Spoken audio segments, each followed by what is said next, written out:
Buildings are the fabric of society. It's the places that we live in, it's the places that we work in, and it's the places that we play in. In order to be a sustainable society, we need to manage those places well. The tech innovation in the property industry is amazing. All you need is a smartphone and an internet connection, and you can manage properties across the country. During this course, you will hear from a wide range of high-profile industry speakers, ranging from the V&A Waterfront to the Allan Gray Building to Baker Street Properties. We have a live project for you that you're going to play with every week over the 8 weeks, and we've tried as best to simulate real problems that you're going to face as a property manager.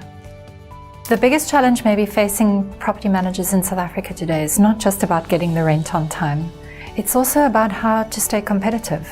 How to make sure that tenants want to lease your space as opposed to space in the building down the road.